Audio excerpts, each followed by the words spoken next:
What's happening, people? Yes, it's another episode of Giants Rush. Welcome to the podcast that you love to hate. Got a great show, as always. We're talking Giants 52 weeks a year. That's what we do. Yes, there's an occasional week in there where I'm hungover or maybe I got to do some sporting event or something like that. But pretty much you can count on us to be here 52 weeks of the year talking Giants. Got a great show. Got Jordan Raanan coming on from ESPN. Talk some shop. I got nails. Let's get biceps in here because, you know, he always pretends he doesn't have 21-inch biceps, but there he is. What's up, Chris? All right, Craig, whatever you say. Hey, everybody. You know I do it every week. So I know, man. I know. All right. And we're going to bring our representative from Houston in, of course, down there as the lone Giants fan down there. Alex, what's up? What's going on, guys? Glad to be back. Yeah, no doubt. Glad to have you. We're going to bring Jordan on. We're going to talk some football. A lot of things happening. Brady's buying the Raiders. They're flexing Thursday nights. You know, all sorts of craziness going on. But who could better tell us about what's going on inside the Giants than, well, Jordan from ESPN. What's up, Jordan? What's going on, guys? Love the intro there. I mean, you guys got the production value on point. Yeah, hey, Jordan. Like, you know, when you have a side hustle, it's always got to at least look good, right? You're doing a good job. Better than some of the things I'm putting out. I'll tell you that much. I need to hire you as my producer. I was gonna say, whatever you need some help, you let me know. My son likes to say, Craig, he's dad. If I look good, I play good. I'm like, all right, well, if you don't play good, you know, I'll see you after the game. So we try to look good to some degree. Craig is a master at cut and paste. That's his new nickname, cut and paste. That's what I'm always. You don't need to tell the secrets, man. You don't need to give it away. You pretend like you put in all this hard work. Exactly. You did the hard work. Well, he does. I will say, Chris will give me a text in the morning. He's like, dude, you just sent me an email at 2:32 in the morning. And I'm like, there's only so many hours in the day. Grinder. Exactly. I like it. Well, hey, man, I appreciate you hanging out. You know, we watched some of your punting ability a couple weeks ago. And it was a nice kick, by the way. So do you think I'm going to make the 30-yard field goal? Yes, I do I now. have one shot to make a 30-yard field goal. So you guys got me? You're going to go – because there's a lot of people betting against me, including Brian Dable and Joe Shane. Well, distance-wise, I think you got it. I think you got it distance-wise. It's all about the accuracy, really. No, I'm not worried about the accuracy. The only thing I'm worried about is the height. Yeah. Well, I'll say this. So I saw you at I'm good enough. Like kicking. I saw you at the Gates camp, and then I saw you at the Hodgins camp. Both times, you know, you were getting a little, you know, you were cranking a couple punts off the side, you know, low key. So I think you got the leg. It's going to be the technique. That's all it's going to be, right? Yeah, I think so. We'll see. We'll have to see. I'm trying to really do it without going and practicing. Like I could easily just go and see, you know, what I need to do and go to the park and just set up a tee and try a couple kicks. But I insisted I'm going to do it completely cold turkey and can still drill it no problem. So that's starting to be what I'm worrying about here. All right. So the last question then is, do you have a holder or are you kicking off a block? What are you doing?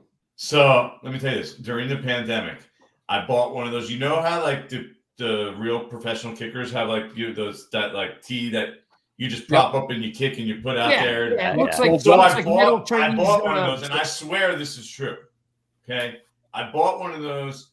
COVID, we drove down to Florida, me and my daughter, and I have it in the box, and it's still in my trunk. 3 years later or so, never used it.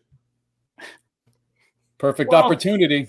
Now here we go. I could go try it. If I want to, I could just go take a football. I have a full-size football here. I could take it, go. I have the tee, but since I told them I was cocky enough that I told them I would do it without practicing, I think I might hold to it. Here's the thing. If you do, no one's going to know. I'm not a good secret keeper, but okay, it is true. I could do it. I'm just saying, if it's like, so it gets dark around 8 o'clock, at 7:35, you sneak off to the local high school and crank a couple, ain't nobody going to know. Yeah. Jordan, the 24-hour ShopRite parking lot. The lights are on. There you go. Good idea. Yeah. That's true. That is true. They might shut the lights off on them. It's a double win. You pick up a few things and you kick a few balls. So there was a guy once who showed up outside Giants practice, okay, and he wanted to get their attention. This was probably like 7 or 8 years ago. I think it was even Coughlin. And the guy was outside punting outside the fence, okay, and just in the parking lot. Like, it's basically MetLife Stadium because it's right next to each other. And back and forth, like running and going and getting his own punt. It was hilarious. Like, dude was punting it, one football, going, chasing it, getting it back, punting it back the other direction, back and forth until security finally just told him to cut it and get out. He's like, I just want an invite to camp. Come on, guys. Look at me punt, guys. Which one of you is that? He's like clock, and then after he kicks it, he's clocking his own hang time. He's like, "Oh, that's 5 right there. That's 5." Exactly. Oh, well, listen. Appreciate you hanging out with us. Easiest place to start beside Brady buying the Raiders, which is kind of off topic. OTAs, tons of storylines, right? Mm-hmm. If anybody knows what's going on inside the building, it's you. I'm kind of just gonna, I guess, start off with the wide receiver room. There's like 20 of them. I know there's probably 2 schools of thought. There's your school of thought, and then what you kind of see and what you hear. What is the storyline of the wide receivers in OTAs? I know there's a lot of them. I mean, let's just see what we got, right? I think that's where the Giants are at. Throw them in a mix. You have to also remember Wan'Dale Robinson coming back from injury, right? He's not out there practicing yet. You have Sterling Shepard coming back from injury, not out there practicing. So these are guys you can't fully count on right now if you're the Giants. And Sterling Shepard in particular, nothing personal, but he's coming back from 2 ridiculously major injuries back to back. It's tough to count on him to do anything. I think anything they get out of Sterling Shepard, they look at right now as, okay, that would be a bonus, right? Because you can't say, well, we have Sterling Shepard. Like, no, the odds that the Sterling Shepard 3 or 4 years ago still exists are probably low. I mean, that's just the reality. He's coming off 2 major injuries. So see what you got with those guys. And then again, even guys like Isaiah Hodgins, a lot to prove, right? Isaiah Hodgins had like a good 8 games for a team that didn't have anyone else to play. Mm-hmm. So, what is he really? I think that's what we're kind of looking at. Okay, let's see what we have in that room if you're the Giants. Let's see who they can count on. I think Paris Campbell's the one guy that I expect. And they know what they have with Darius Slayton, right? At this point, like he is what he is. Yep. And he can make big plays. He can make some tough contested catches. He could have some drops. That's what he is. It's what he's been every year of his career. Yep. I mean, there's the good and the bad, but he's going to get you 700 yards receiving.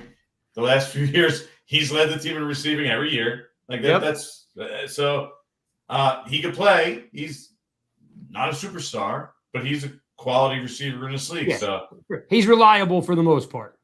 Yeah, he's reliable if your expectations are managed. If you expect him to be a 1,200-yard receiver, or to be a completely sure-hand receiver who's never going to drop, that's just not his strengths. His strength is he'll make some plays downfield. He can win off the line of scrimmage. You know what you're getting with him. Now, let's see what else they get you. What they did add was a ton of speed and explosiveness. Jalen Hyatt, even guys like Jeff Smith and Crowder. Who's the other guy? And Crowder. Like these are the proven guys who make plays in the league. And then Jalen Hyatt. I mean, like speed for the most part, maybe not Crowder, but speed. That's what those guys bring to the table. The goal is to add more explosiveness to that room. And they have. Now it's a matter of finding out, all right, how is each guy going to fit together? Do they, and like we were talking about a little bit earlier, Chris and I this afternoon, that there's like, I think 13 or 14 in the room with Pope, Pimpleton. Colin Johnson, who was going to start last year probably, yeah. Yeah. Mm-hmm. I mean, so how many do they keep, Jordan? I mean, 7, 8, 9? Some of these guys got to play special teams. Well, you can't keep 9 on the active roster, right? I mean, that's not Very even wild. That's not even possible. The question is, can you keep 6 or 7 and then another 2 on the practice squad? I think that's feasible. So let's say 9 you could probably keep. I mean, they were pretty heavy on wide receivers even last year. So, yeah, a guy like Sterling Shepard easily start on PUP. Maybe Wandale also, right, Jordan? Robinson too. Although Wandale Robinson's, I think, ahead of Shep on the schedule-wise. Really? Wandale's further along in his rehab than Shepard? Yeah, I believe so, yes. But also you have to remember when they had the surgery. Okay. So I would have to look, but I'm pretty sure Wandale had it before Shep. Okay. So, but anyway, you're talking about, different ways to kind of stock guys on the roster. It's Jordan, right? I mean, if you go on the PUP, you save that roster spot, so that allows you that extra. Exactly. So, I think that's possible. I mean, even if they, you're put on injured reserve to start the season or whatever it is, there's different mechanisms to kind of finagle it a little bit. If Sterling Shepard might, because what are you rushing Wandale Robinson back for week 1? Like if he comes back week 4.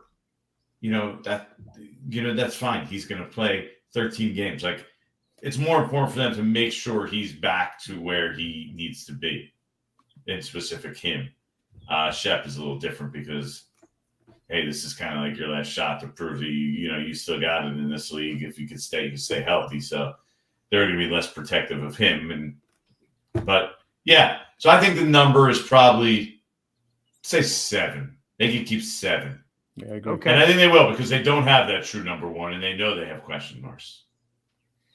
So is it even like when you think about 7, you're like, wow, there's some guys that are going to go practice squad. Some of these guys are going to get snatched up.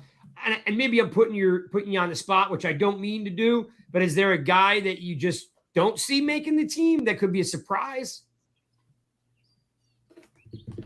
Well, like I said, Shepard is one, and it's strictly because of injury that I could see not being on the roster week 1.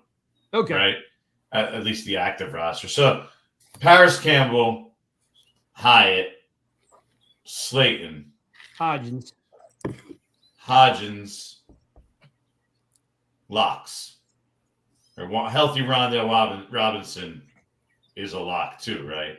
Yep. Yeah, you would think. Yeah. So that would be 5 locks. Am I missing anyone else who's a lock? Colin Johnson?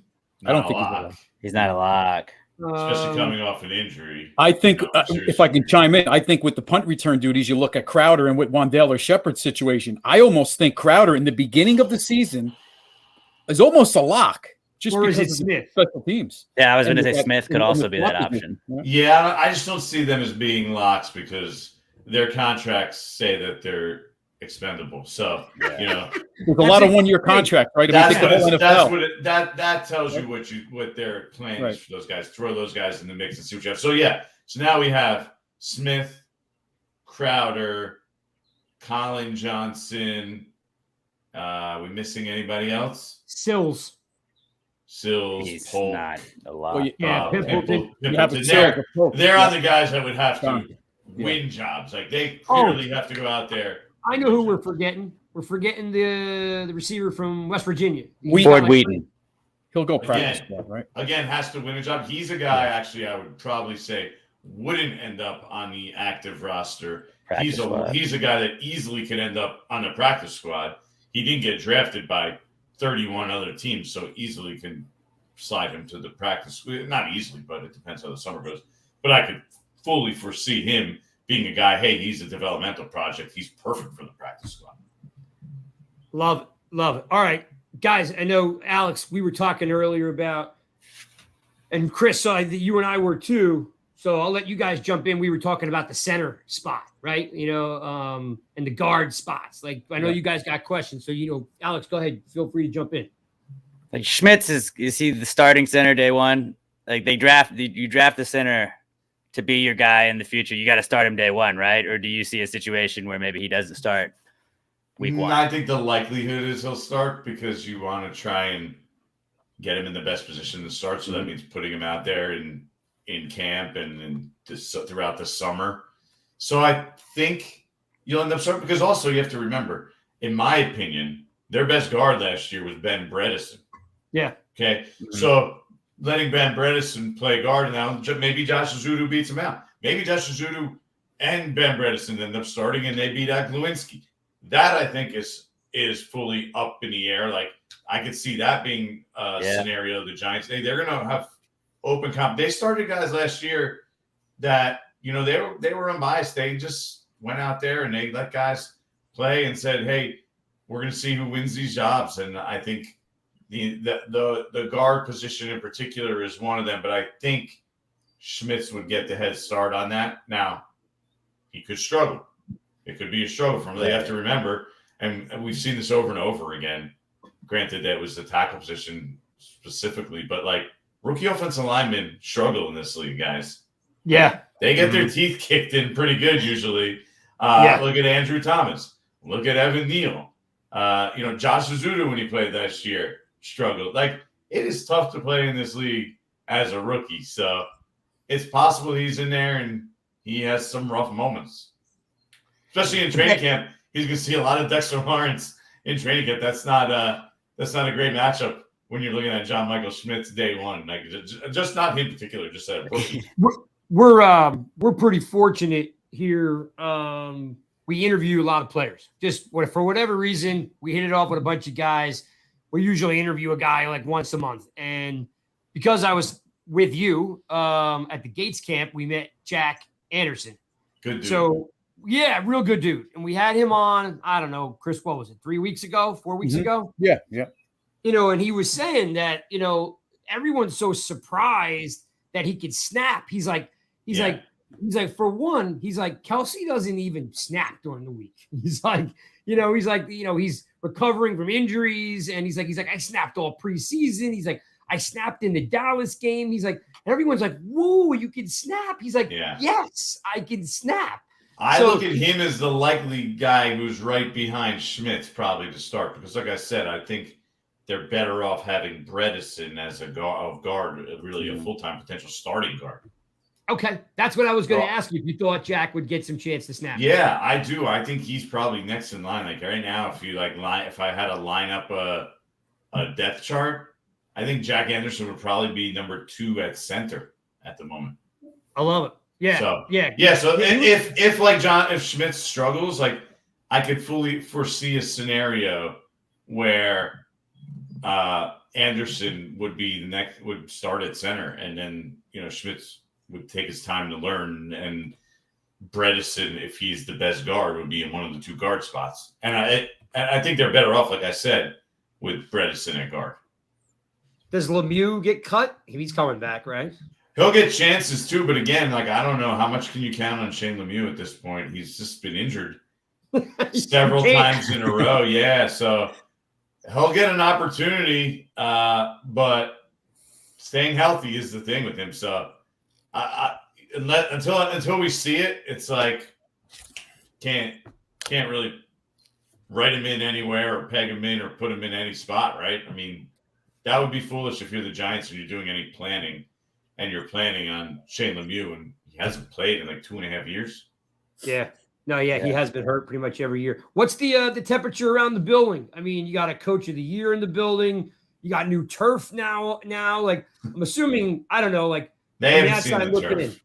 What's they that? They haven't seen the turf. They, the turf is in the. Giants don't go in the stadium and practice, right, especially in the spring. Okay. At least as far as I know. Maybe they did this year because it's new, but I don't even think that's something that these guys know much about.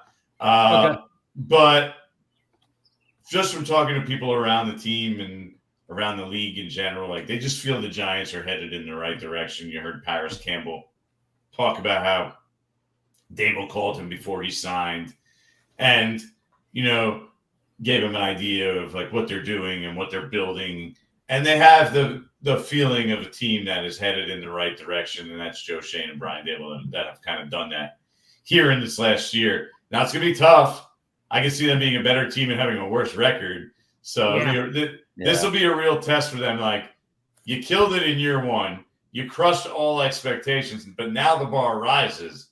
Yeah. And it's almost going to be hard for them to meet expectations now, because expectations, they go, 8 and 9. That's probably below most people's expectations. And they could be a better team and go 8 and 9 because the schedule's so much harder this year. It really is. Realistically, 8 and 9 would be a good year, right? With a harder schedule, you're doing a lot of traveling. Like 8 and 9, nobody wants 8 and 9. I think it's fine. I think that's kind of where the progression should have them, right? Mhm. If you went incrementally and they did what most people thought they would do last year. But now that they over exceeded expectations last year, how many people are now going to say they have to make the playoffs for the season to be a success? I think that's the majority of the people are going to say that. Yeah, they don't make the playoffs. The season's a failure. So 8 and 9 is probably not going to get you there. No, unless there's some major injury somewhere in the NFC East, right? You don't want to count on that, though. No, Right. no. I'm saying hypothetically that. Yes, it happened a couple of years ago. The NFC East was terrible, but the division is actually pretty darn good right now.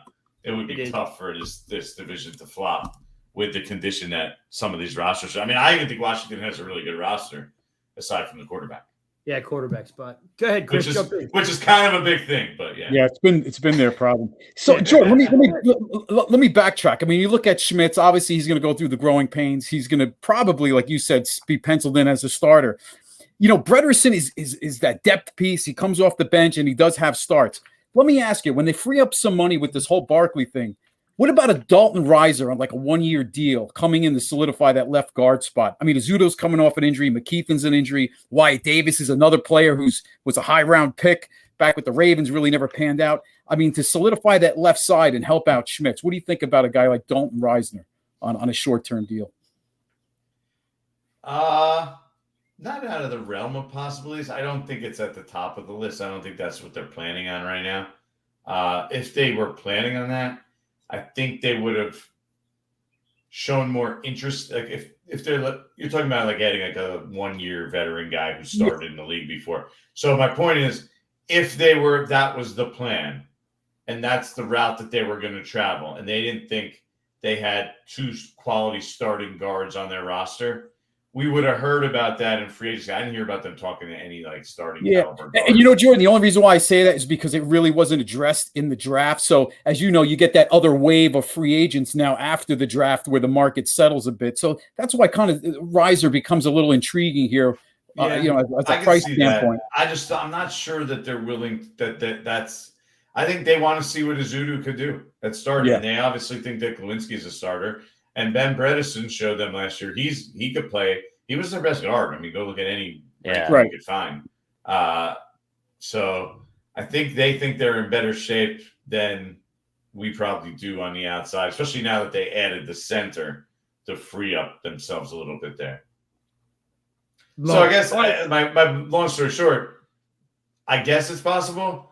I think that they're very open to looking at different things. I just don't think that's something like a move that they're going to do before training camp. Right. Go ahead, Alex. Jump in.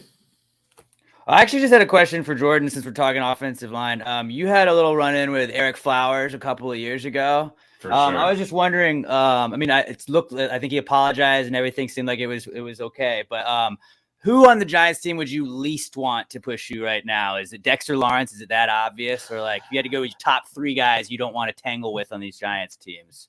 Maybe you just ease up Lawrence if he's shoving your way. Dexter Lawrence is a big dude, but he's a nice guy. So he's so big. You know what I mean? Yeah, no, he's big. Kayvon, maybe? Nah, that's not the guy I would be scared. Like that, like scares the heck out of me.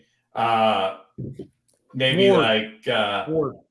Jahad Ward. Yeah, I was going to say Jahad Ward.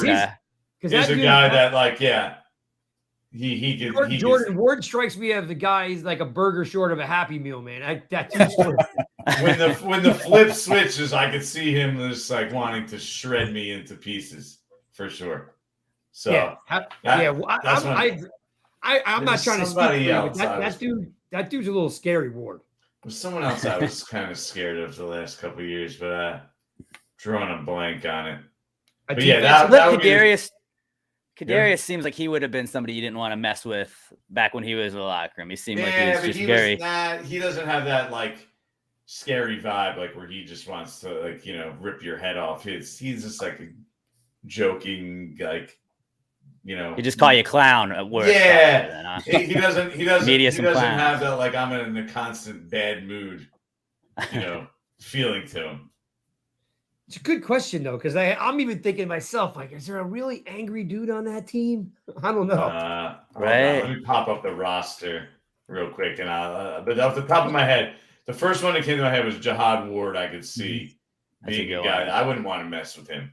Mm-hmm. I wouldn't want to mess with him. He definitely can do some serious damage to me. Well, be honest with you, every one of these guys could do serious damage to me. I mean, these guys are gigantic. I wouldn't be able to handle any of them.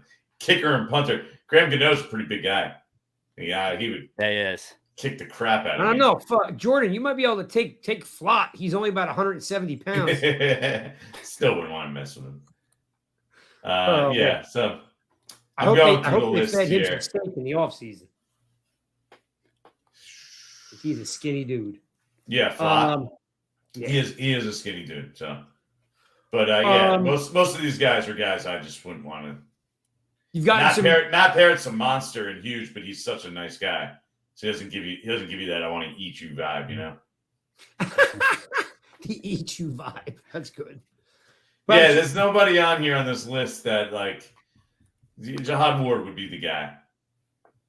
That's a good one. Neil has a little bit of a look at him like he's all business. Neil. Oh yeah, I mean, I wouldn't want to mess with Evan Neal when he's pissed off. He's even bigger, like more imposing than Dexter Lawrence because he's so, like, just tall and huge. How's Ashawn's personality? Did you get to meet Ashawn Robinson? Not really yet, but he's also supposed to be a big dude. Yeah, he's a big boy. Yeah. We'll see. Picture wise, he looks like he would scare the heck out of you. Right. How about relationship wise? Anyone on the team that you've been in this role for quite some time. You're around the team all the time. Anyone that you've gotten really friendly with that, like, maybe, people think one thing about them, but it's really the opposite? I'm trying to think. Well, Eli Penny was a great guy, but so everybody knew he was a great guy. Who else? How about back in the day, Rashad Jennings? You know who was super scary?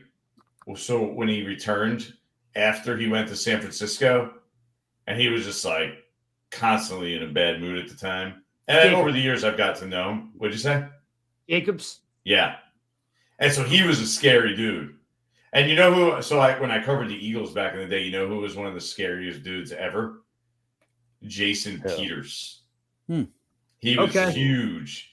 And at the beginning of his Eagles tenure, I mean, I was a young guy, and I had to go up and ask him, like, why he was false starting so much. Because he had, like, 6 false starts in, like, the first 8 games, something like that. I'm making up a number. And I went and asked him that, and he just death stared me. And I remember, like, just basically crapping my pants sitting there as, like, a 20-something-year-old. Yeah. And he was just like, he was really harsh about that, which I get. And, what do you call it? I could see, Jacobs came back. He couldn't get his number. They had to change his number. Was he 45? He was all pissed about everything that happened in San Francisco, too. I think that's kind of what it was about at that point. Mm-hmm. And he'd gotten crushed, and everyone thought his career was basically over. So, he was – but I've gotten to know him over the years, and he's actually a pretty good dude. Cool. Yeah, he seems like have you, by the way, not to get sidetracked, but have you seen any pictures online of his son? His son is 15 and bigger than Brandon. Have you seen it? I saw his son pictures of him even back like 3 years ago, I remember, and I was like, oh my God. Like, he might be the biggest. So Evan Neal tells a story that I think he said he was in 8th grade and he was 375 pounds. Could you imagine playing against someone? Like, you're in 8th grade. Yeah, just quit. I was probably like 120 pounds in 8th grade. And you imagine playing someone 375. I mean, dude's 3 times your size. No, I would just. I was probably, as an 8th grader, probably 120, 130 pounds. You'd have to, like, crawl through his legs or something. I mean, that guy would get his hands on you. He would just do the Michael Lord. Where were you taking him, Michael? Yeah. Take him to the bus.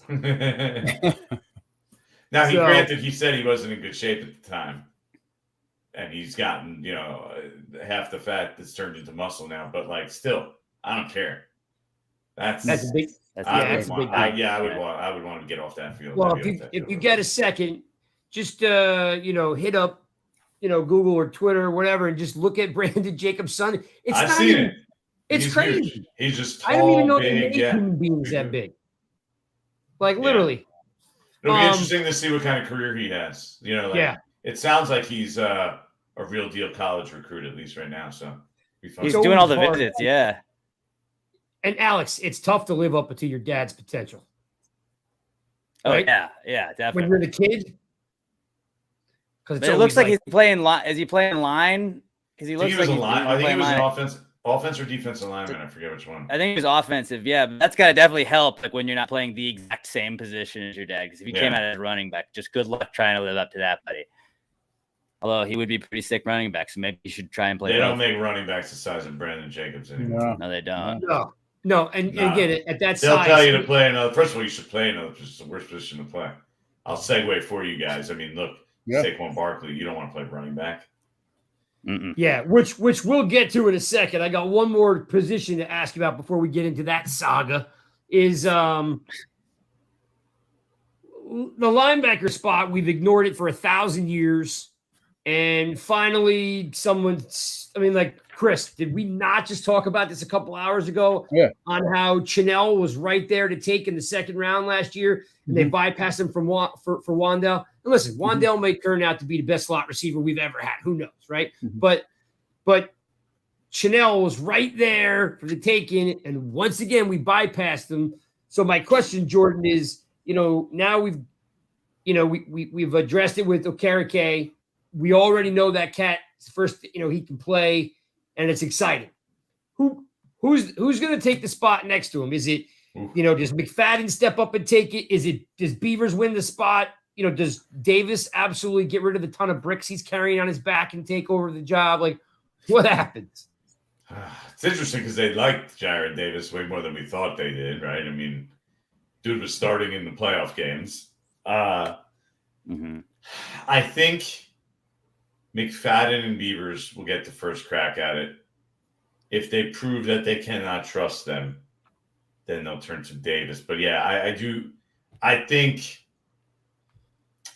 if I had to bet on somebody at this point, I'd probably bet on Beavers. They were high on him, and off injury. But you're talking about it's almost like a sub-package linebacker, right? Whoever plays that spot is not a 3-down player. They're package specific, right? Early downs type deal.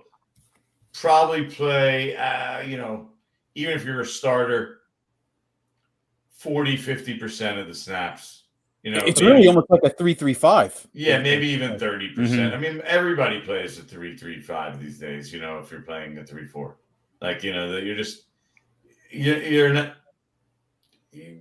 you're not using inside linebackers with the regularity. They'll probably be more, even though Julian Love walked 3 safety looks almost than there are 2 inside backers. Those numbers will be close probably again. So, but if I had to say, it's probably Beavers again. Guy coming back from an injury, wasn't especially explosive coming out. That wasn't his key point. So does he still have that explosiveness off the injury? Who knows? Yeah, I'd like to see McFadden win it, but as a rookie, he just got washed out in a lot of plays. He was never there to fill the hole. He was either over pursuing it or he's not a big dude, right? I mean, he struggled, but that's kind of today's linebacker. He kind of would fit if he could prove to them, if he could step up his game in year 2 and have that growth. He, to me, would probably be the best fit in that spot. Like Beavers is like your old school middle linebacker type, bigger, stronger, gap plugger type guy. I was nervous about Beavers just because we didn't get to see him last year, and I felt like everybody was like, well, if we had Beavers, then we wouldn't have had the issues at the position, and I don't necessarily think that's true. Pretty sure Beavers would have struggled as a 7th-round rookie, too, if you had him in a starting position. I'm pretty sure that would not have People just made it seem like he was the one missing piece. It's like, absolutely not. But that's what my fear about Beavers is, where it's like we've just got these expectations. Okay? they wanted, but Darian Beavers, the goal was not to start Darian Beavers. Blake Right. Martinez was going to start for them. Okay. Except he knew he was being phased out. He wasn't going to be a 3-down guy. So he wanted out. He basically kept asking for his release until he finally got released. The Giants' plan was to start him. It wasn't to start Darian Beavers. Did he want They got out because he stuck lost the before C? He lost the C on the jersey, the captain. Was that what made him go? No, what made him go is he saw the writing on the wall. He wasn't Martindale's guy. Wink didn't love him, right? Okay. He viewed him as a 2-down guy. He wasn't going to play on passing down, so he was already being phased out. So it was going to be his last year anyway with the Giants, right? I liked him, though. I liked Blake a lot. Yeah. Making bank selling Pokemon cards now, right? Yeah. I mean, I think he still was owed money for last year, I believe. So he did all right. Jordan, go ahead, Greg. You want to say something? No, I was just listen. We all loved Martinez. He goes to the Raiders, has like 11 tackle game, and retires. And everyone's like, "What is that all about?" Like, I guess maybe he just lost the passion for playing. I don't know. Yeah, no, I think that's fair. I mean, he saw the writing on the wall. His career, wasn't going to be this high-end starter for much longer, if at all. And there were other things out there for him, family, other businesses. And yeah, that was part of the equation, I guess. So, it might not have lasted long with the Giants either.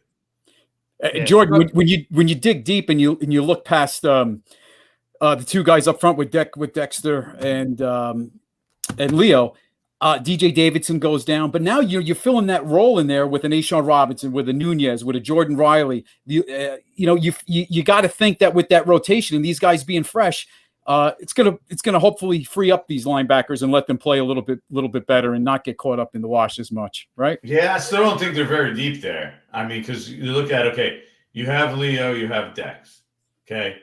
Then you said you have Nunez Roches, however you pronounce his name, and you have Ashawn Robinson. Okay. Yep. So you really have 4 guys and a bunch of. I mean, Jordan Riley's a late round pick. Right. We don't know what he did. He wasn't a huge player at Oregon, right? He jumped around. I think he was. He was on like 7. Played on like 14. So what else do they really have? Like, one injury, they're down to 3. Those are your 3 starters, and what kind of depth do you have? I mean, the likelihood is because if you remember, Nick Williams was the other guy there, so they had those 2 guys, and Nick Williams. But then Nick Williams got hurt, and they didn't really have anything because DJ Davidson was hurt. But DJ Davidson, Jordan Riley, these kind of guys have to prove that they can still play. So I'm still a little worried about the depth. I still don't think they're that loaded at the position, and they're one injury away from needing another veteran at the position, possibly. So it'll be interesting to see how they do this camp, and if any of those guys step up, the young guys, because they still need, in my opinion, one of those guys to really step up and be. There's a great question in the chat for you here. That was exactly what you were just talking about. It says, which 5th D lineman makes the roster, Riley or Davidson? Any thoughts? You didn't get to see a ton of Davidson last year either. He was all you saw was some training camp. He's working with the 3rd team, or maybe squeezes in with the 2nd team. So you didn't get to see that much. But I think it would probably be him. But again, we're talking about a guy who's coming back from a major injury. So is he back to full strength? It takes time for guys sometimes to recover from the injuries. So I want to lean that direction, but I think we have to see it before we know for sure. I don't have huge expectations for Jordan Riley personally. Maybe he proves it, but I mean, he's he was a 7th round pick. It's possible he's on the practice squad this year, or that's entirely possible. Not even on the roster. That happens to 7th rounders all the time. So who knows? So I got another great question here from Brad. He says, let me pop it up here for you. You might not want to even talk about this, but I'm sure you got some funny stories. Brad says, can Jordan confirm reports that Gettleman second-guessed Judge on everything? So what was that? What was the regime like? I mean, like I'm assuming some coaches and GMs make your job fun and it makes it palatable or it's interesting. And some of them are just like, you're like, oh my God, I just want to get out of here. Like, what was the dynamic between Gettleman and Judge? Was it different than? I'm assuming it was different than Shermer and those guys. Yeah, well, Shermer was with Gettleman too. Yeah. Now they were both trying to, rejuvenate their careers at the time, right? Because Shermer was an ex-head coach and Gettleman was a former general manager. So I think that was a little better. But yeah, Joe Judge, what do you think Joe Judge thought when he arrived? And he's got Dave Gettleman here, and he's stuck in 1988. And Joe Judge shows up, and he's like, "What am I doing?" I personally think that, and not taking anything away from Joe Shane and Brian Dable because they did a great job, but a lot of what Joe Shane was able to accomplish of taking the organization, you see the new draft room and all these other things, his philosophy of taking it to that level, like Joe Judge started the process of cleaning out the old and bringing in the new. And for a lot of reasons, some of them self-inflicted, he never got to finish it. And Joe Shane really came and took it to like another level. And I know for a fact they battled over everything, Dave Gettleman and Joe Judge. 100%. I mean, quarterback sneaks from the quarterback. I'll tell you when they argued about it right there. When they needed a quarterback when Daniel Jones got injured. The guys that they brought to the table, they were like, what? These guys shouldn't even be options.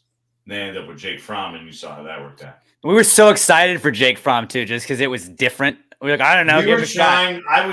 And most of the media were trying to tell you guys how bad it was going to be. Because I'm telling you, let me tell you. So we go to Arizona. Remember, they spent the week in Arizona. Yep. Between the Miami game that year and who are they playing? The Rams. Miami and the Rams. Was it the Rams? Chargers. Rolled by the Rams. Chargers. The game that Herbert made that ridiculous throw. Yeah. So between those two games. So they go to Arizona for the week to practice. Jake Fromm's basically going to start. Judge at one point, he knew where this was going. Okay. So we're in Arizona. He was like, guys, come on the field. Come watch practice. Come on. Watch. Stand here. And we basically stood there and watched Jake Fromm basically bounce swing passes. Okay. He wanted us to see that this is where this was going. Like everybody knew the writing was on the wall. And we tried. Everyone was all excited because remember he completed all those passes in scrub time. I believe the week before. Yeah. When Mike after Glennon was out of the game. Yep. And in a national championship. He was in a national championship game. That means he's really good, right? Trust me. I'm telling you, we stood there at practice and we're like, oh my God, this is gonna be bad. And it was. Couldn't find anybody else. And so he knew, and that was definitely one of those arguments was over who to bring in at that point. And so there was plenty of them. Remember, Judge wanted to bring in all his guys and then Gettleman was, still trying to bring in Kyle Rudolph. A lot of money spent on that cat. Right.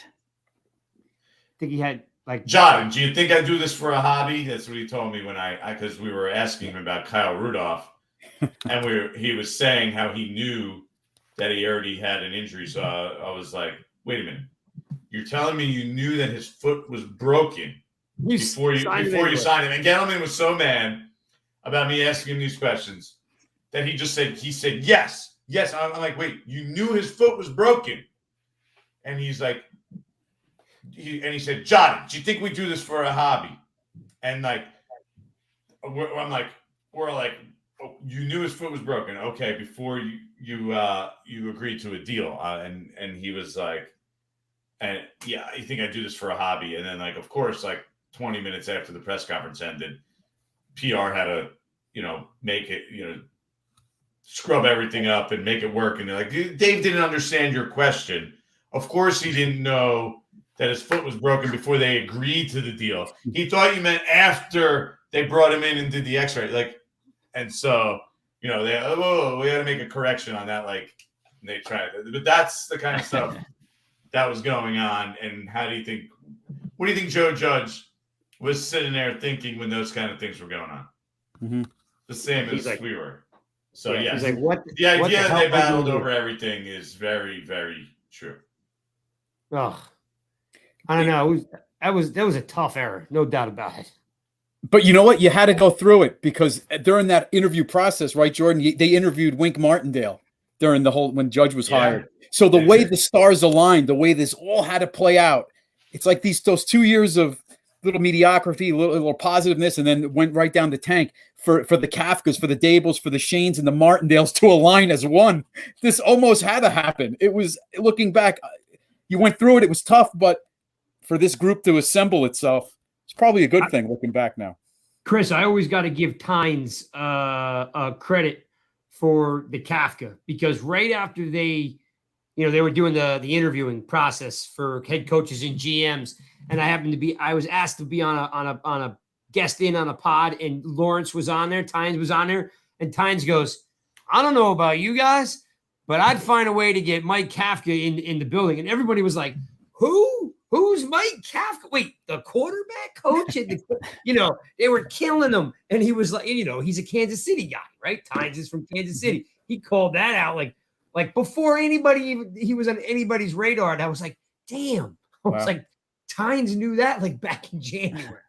So it's got to be better going to work every day right now. There was a lot of whispers about Andy Reid.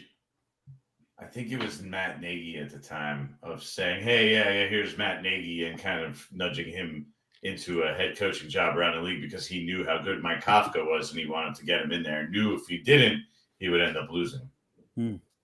Interesting. All right, let's talk about the big monkey in the room. All right, or the 800-pound gorilla. Maybe that's the cliche. I know, Alex, you're down there, in Houston, and you're thinking about it. We're up here in, New York, New Jersey. We're talking about it. Who isn't talking about it? Are we worried about this Barkley thing? Are we not worried about the Barkley thing? Is it a Saquon I want thing? Is it a Rock Nation making a mistake thing? What's really happening? At least that you could give us, because you're seeing it every day.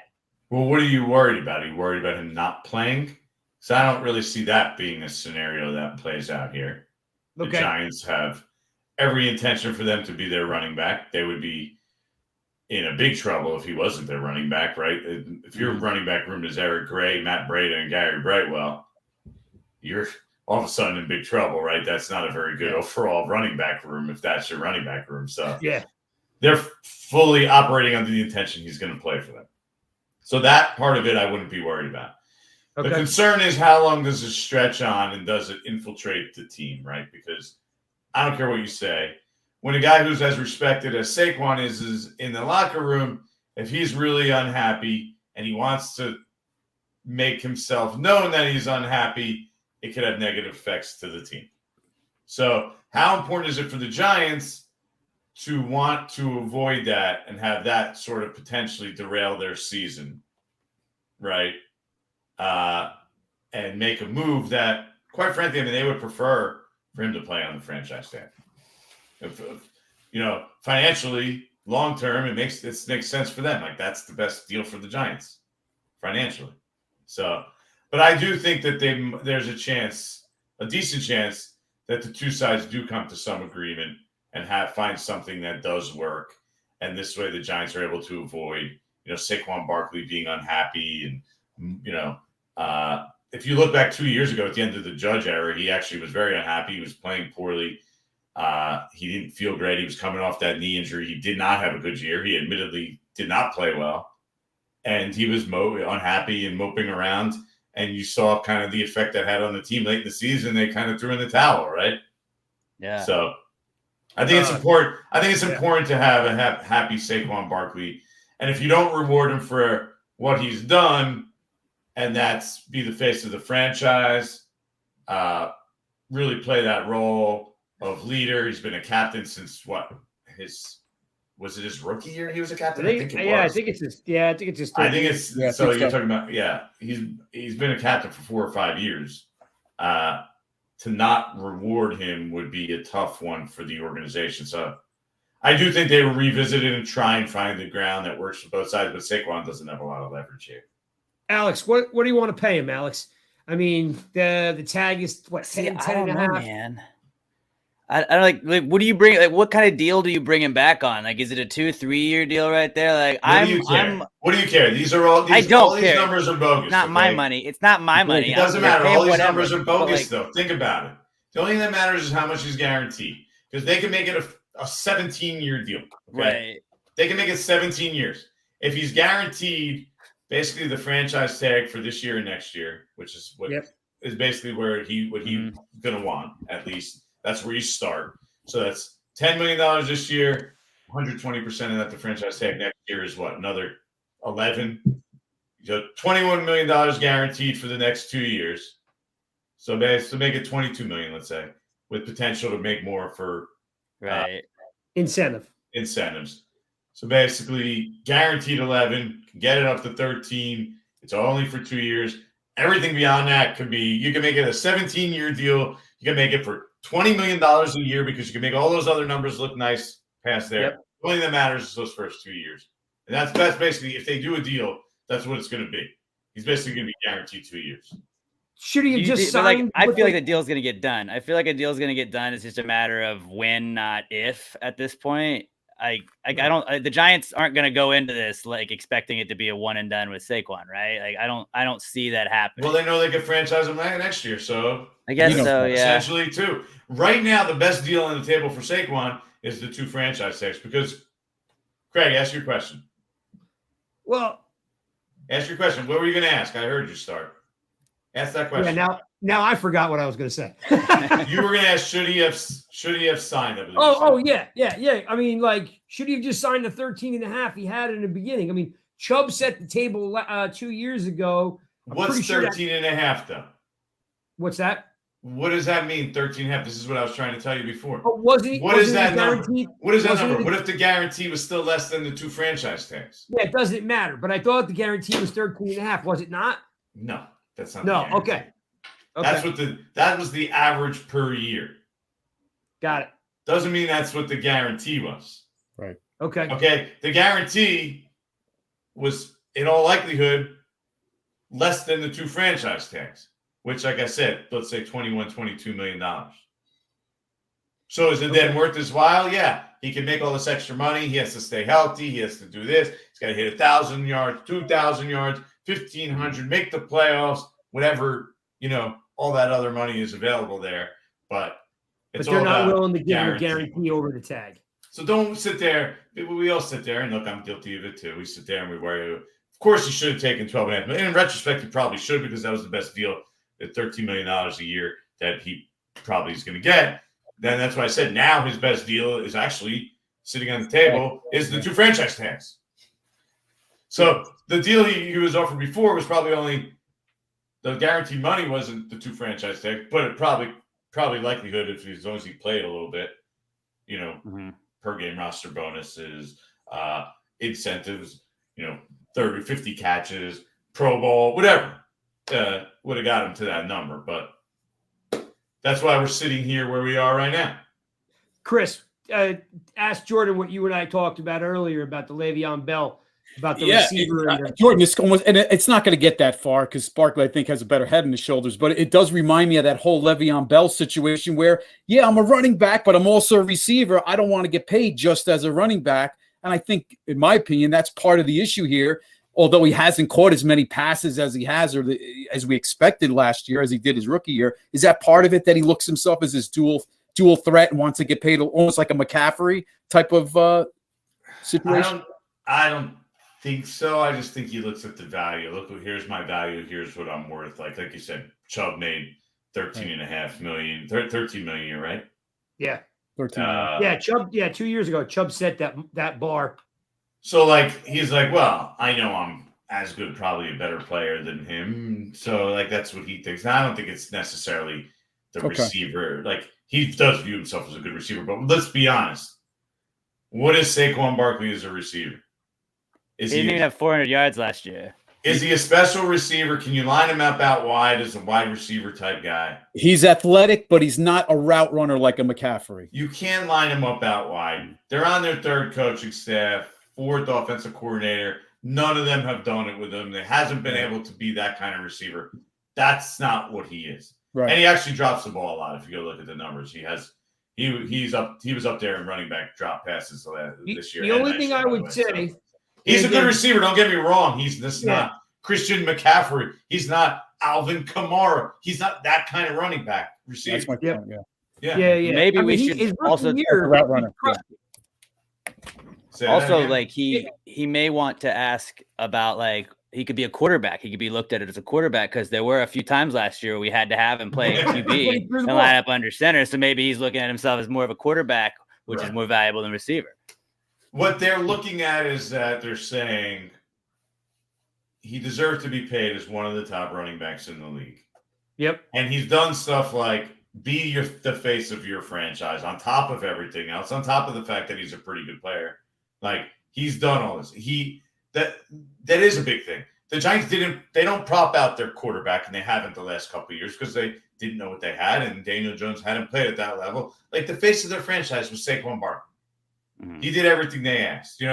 He got injured at the toughest position. He came back and proved again last year that he's still a high-end running back. One of the top players. And look, I can sit here and nitpick his game too. But we can't sit here and say he's probably not a top 7 running back. He's got to be top 4 in my opinion. Absolutely. Yeah. We can sit, like I said, we can sit here and nitpick probably, like running backs 3 to 7, the Austin Ecklers of the world. Austin Eckler, I think he has more of that receiver type. So he might even be a better, more valuable running back than Saquon Barkley. But they're in that same class, in my opinion. Chubb, same class. Same area. Is he going to wait all the way to the deadline? Is it like a game now, or is this going to get done? Look, you guys know you're around the building. What's the vibe? You were saying it doesn't affect the team. I think you mentioned that earlier.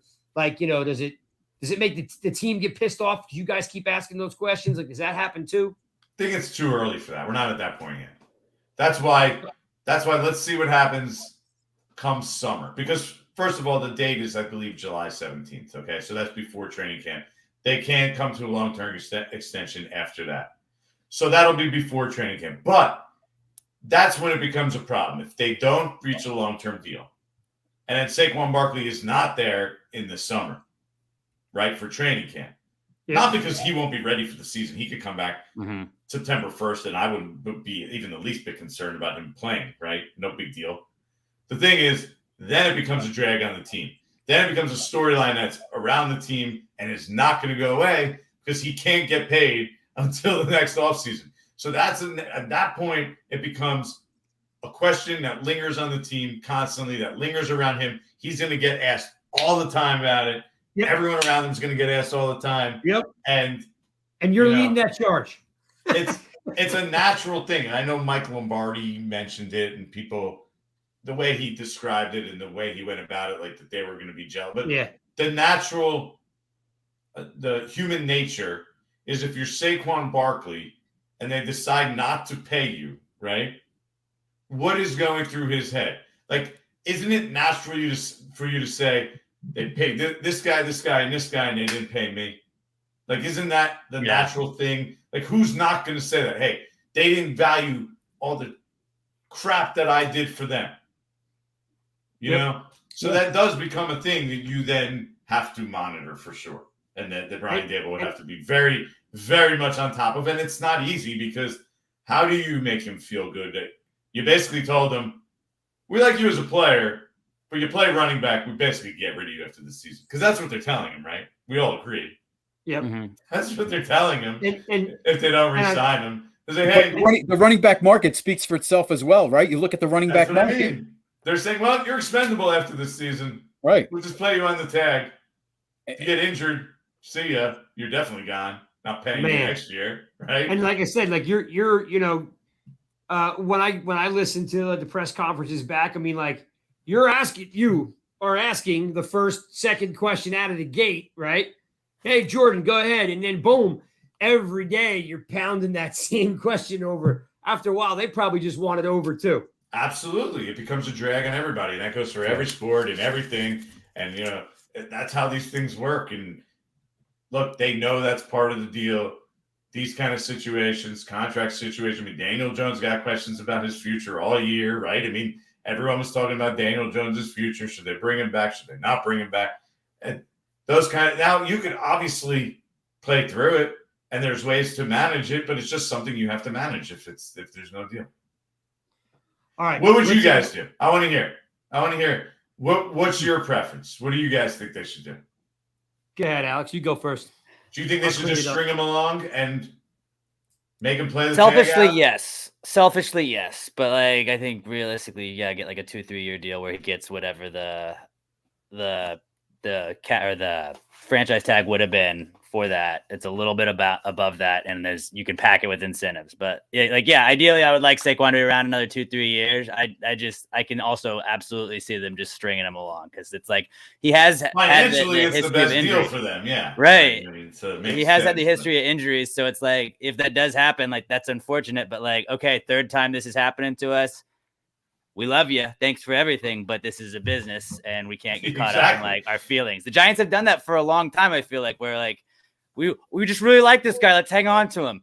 And it's like that's nice. It feels good for a second, but then you're like, this isn't doing anything on the field. So I think they do end up coming up to terms with some sort of deal, but I'm in favor of stringing him along selfishly. Go ahead, Chris. I don't know. Like Jordan said, maybe you got to give him the guarantees. Whether it's $20 million, 3 years, maybe it turns out to be $39 million for 3 years with 20 guaranteed. And I don't know. Maybe it's structured in a way. The first year, this year, we're off the cap. You're only getting paid $5 million.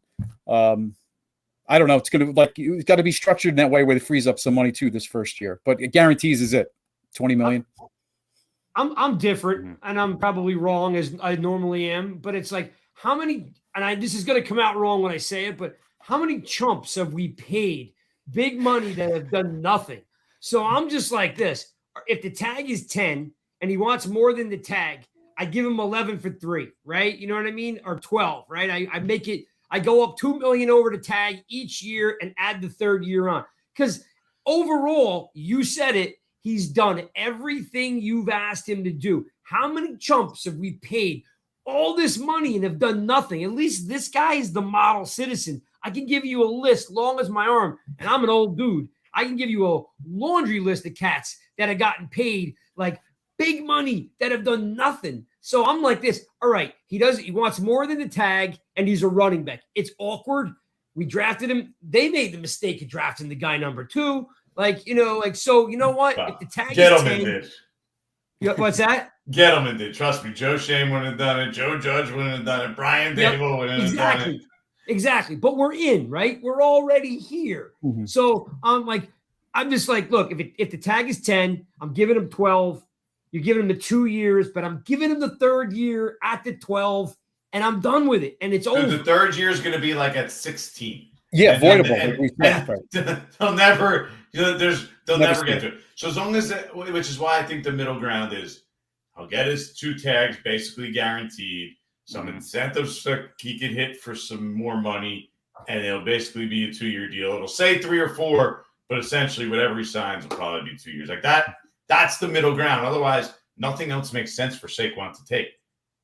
Yep. Right. A deal that only guarantees him, $15 million doesn't make any sense for him to take. You play the franchise tag for $10 million next year, and then either you hit free agency or they give you another tag. So it doesn't even make sense for him to take that. That's why, to me, the middle ground is okay. You just basically guarantee him the 2 tags, and whatever else you want to add to the deal, fine.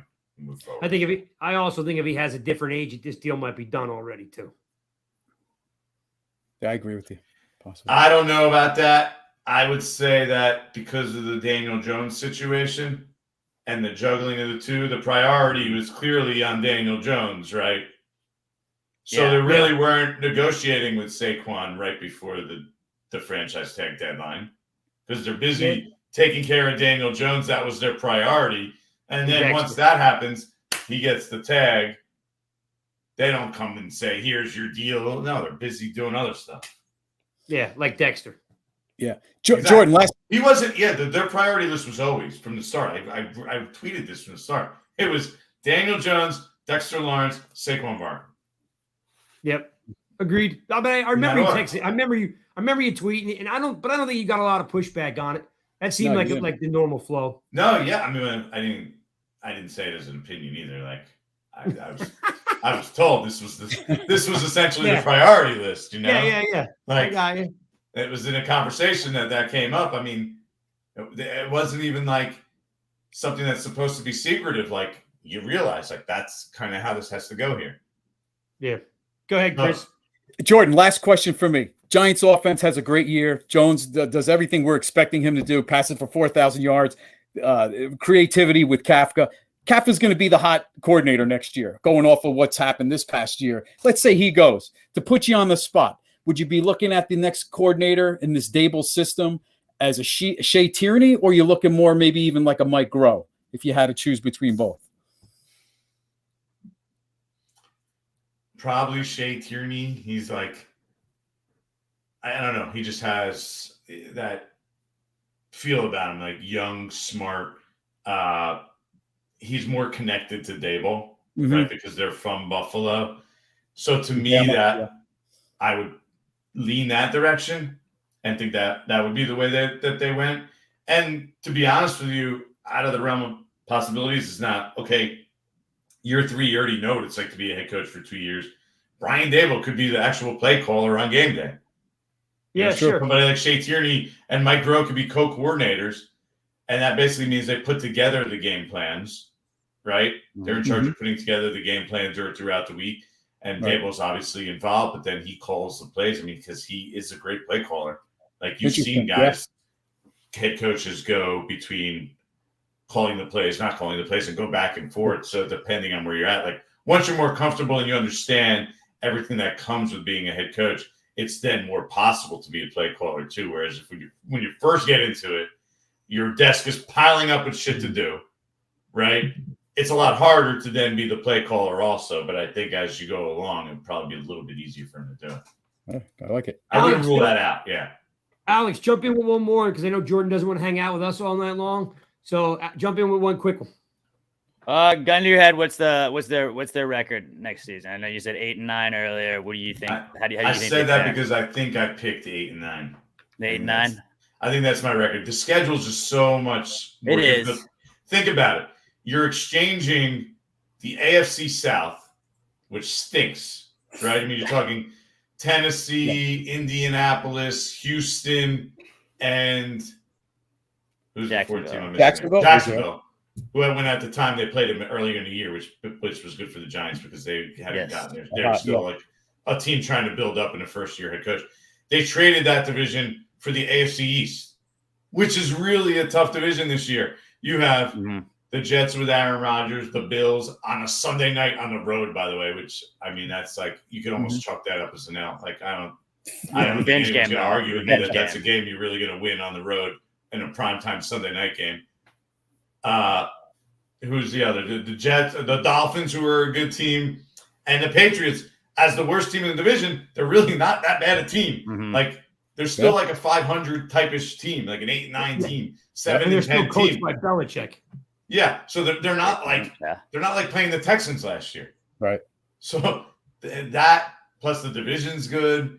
They got San Francisco in another game that could basically chalk up as an L, a Thursday night game in week 3. Right. All the road games to start the season. Short rest, 2 weeks, the whole week out west. I mean, come on, that is if you win that, they're gonna be, that's a brutal game. That and Buffalo. I mean, those are just 2 really tough games. And any team in the league is basically going to be an underdog in those games. Like, there's probably no team that goes on the road against those 2 teams in primetime and is favored. Even the Chiefs might be underdogs in those games. So, tough schedule. So, I think they can be a better team, but with a worse record. Like it. All right. Last question. You guys don't think I'm crazy or that's completely realistic. Yeah, I could absolutely see that happening. Listen, there's a lot of nut jobs, that will all come across, but realistic, we're always pretty realistic about it. Like last year, I thought they were a 7-win team. They exceeded expectations. They could. You nailed it. they could be a better team and still not win as many games, right? It can happen. So the Frisco game early is going to be strange because you don't know who the quarterback is. Could be Darnold. They're still getting things That's rolling. true. That could be a That's weird the game. only benefit. Still, I wouldn't want to play in San Francisco. No, definitely Right. not. Against that defensive front on Absolutely. a primetime game. and the Eagles defense has just gotten better, and Dallas, like for the Giants to win, Eagles are still really 8-9 good. I don't care Yeah. anyway. Like No, they're the best in the division. Yeah. They are. They're hands down. they're But if very, you're going very good to team. if you're going to win those 8 games or 9 games, even if you lose both of the Eagles, you have to sweep Washington and you got to split with Dallas. Like the days of us beating them have been so. I forget what it's like. We just don't beat Dallas. We don't. We're beat due them. to beat those teams, right? Like we're due to just Well, that's sweep the Eagles problem. somehow, right? That's the weird thing about last year. They went 10-6-1, right? Yep. Yeah. Mm-hmm. Lost. But they had what? 1 win against the division? Yep. And a tie. 1 win in the That's top. true. Yeah. They Yeah. went 1-6-1 in the division. Yeah. That's got to Amazing. change. Amazing. Actually, they went 9-7-1, right? Yeah. The Not tie. 10-6-1. Yeah, I'm still getting Right, used to 9-7-1. the math Yep. on the schedule right I now. know the 17 game is a money Yeah. grab. That's All what right. it was. My last question is more or less like for the Giants to win 9 games, right? We already have our sights on, okay, Barkley, Jones, got all these receivers. I'm going to flip it on the defensive side. So the defense, and we all love Wink, but we kind of really like Patrick Graham too, right? So different guys, I get it, different guys, different schemes, the whole thing. Way different approaches, but yeah, I think they're both pretty good coaches. The defense has to make a step forward in some form or fashion, right? I got 4 players that I'm going to give you. Just tell me, like, if the Giants are going to win 8, 9 games, which one of these guys just balls out? Because I have one in my head. The first one that came to my head when you said that. So go ahead. right. I'm going to give you 4. You can pick anyone you want, or 2. These are my 4 guys. One of these 4 guys has to be a Pro Bowl player for the Giants to win 8 or 9 games. It's Tibbs, McKinney, Banks, or Adoree. Number 1. He's the guy. He has to be. They need a high-end pass rusher. He's got to be a consistent player. Can't have your number 1 pass rusher get 4.5 sacks. Is that what his number was last year? I think so. I think that's what it was off the top of my head. Yeah, I can look it up. Yeah. Like they need him to be basically a double-digit sack guy and a guy that teams have to double team. Like I like Aziz. I don't think he's a guy that's going to get double teamed every play consistently. Got to be healthy. Adoree Jackson, good player. He's not, an all-pro number 1 cornerback. That's not realistic, right? He's never been that. Mm-hmm. Deontay Banks, that's asking too much. If you ask me, again, we talk about rookies. That's another really tough position to be super successful. Sauce Gardner did it, but I mean, that's the outlier. He was the number 3. He was the number 3 pick in the draft. Trust me, the Giants loved him. They would have drafted him. That's how good he was. He was number 4 pick, I think, right? Actually, Tibbs had combination 49 tackles, 33 solos, 16 assists, and 4 sacks. You need him to be like a 10-12 sack guy. That then takes the defense and takes it to another level. If you ask me, we know that Dexter Lawrence last year, he's going to have trouble even matching that. Like that was so far above his. I think he'll be if he matches that, that's another great year, amazing year. Yeah, right. He's also probably not going to play as many downs as much this year because we got a little bit of depth. It's just going to be tough. I mean, he was just awesome last year. So if he does that again, you got the same thing there. Leonard Williams was banged up. His best year was his contract year. That seems to be the outlier. Really good player, but I don't think we could count on him getting double-digit sacks. Mm-hmm. I think that's probably wishful thinking. Thibodeau's the guy, right? He's the guy that can consistently get to the quarterback. He needs to be that guy. And he has the ability. He flashed his rookie year, which I think you saw enough there where, okay, you can be optimistic about him. So to me, that's the guy that I think this year can take it to that level. If you told me this was year 2 for Deontay Banks, I might consider him and think differently. Tough in year 1 for him to be a Pro Bowl type player.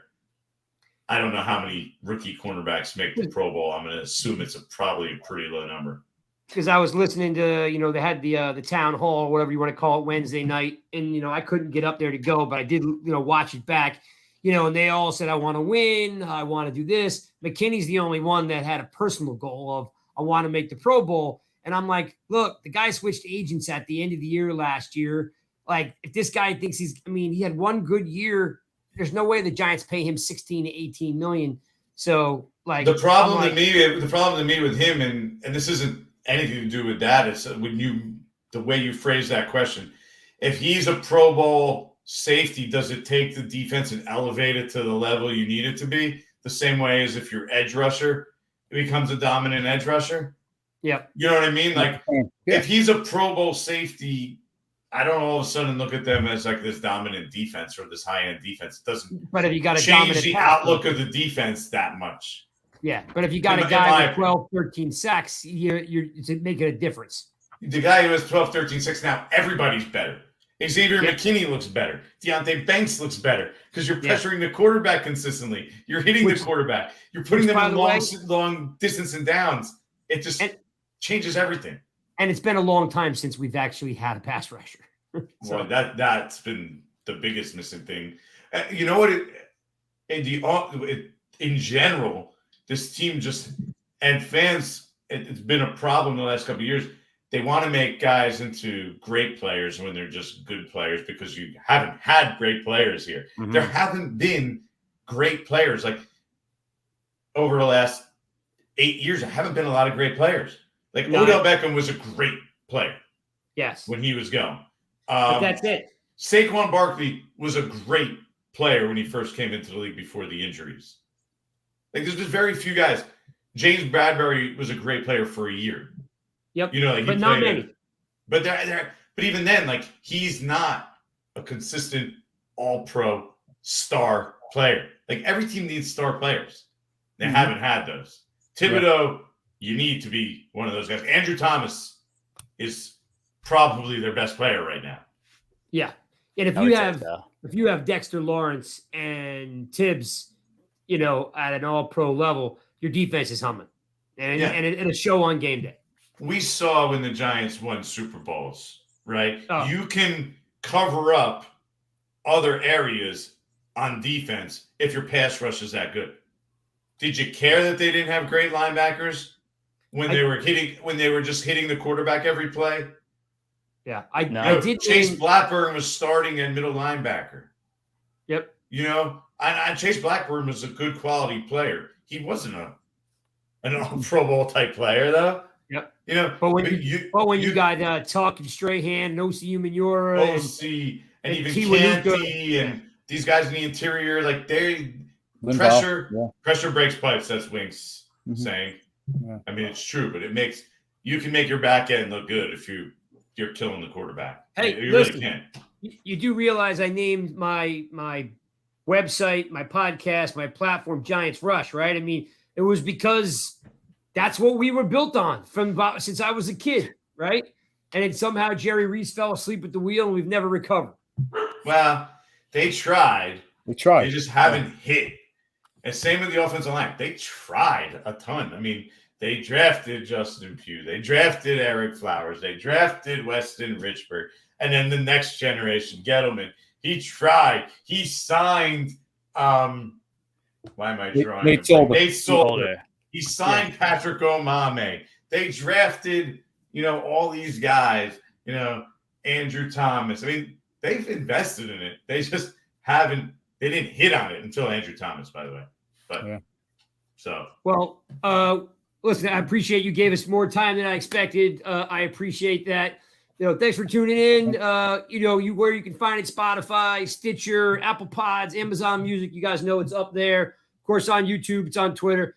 Follow Jordan. I'm sure you guys already do. Don't give him so much crap. He's a good guy, and he's going to take it. Don't worry about it. I can take it. Yeah, I know you can. So how far is the kick before we let you go? Is it 35 yards? 30 yards. All right. 20-yard line. 20-yard line. All right. So there will be a kick coming up If you're anywhere near Central Jersey, you might want to spy on Jordan to see if he's out there kicking at the high school, just to report. Like, you'll be breaking news if you have catch Jordan tickets and field goals behind the high school. But again, that's Alex. That's Chris. Thanks for hanging out with us. We'll see you guys next Monday. Rush Hour is on Wednesday. Fantasy football, sports gambling around the NFL. I think we're doing AFC South, I think, this week. Or is it West? Either way, we're doing the draft grades on Rush Hour on Wednesday with Nikki and the guys. We'll see you guys later. Peace out.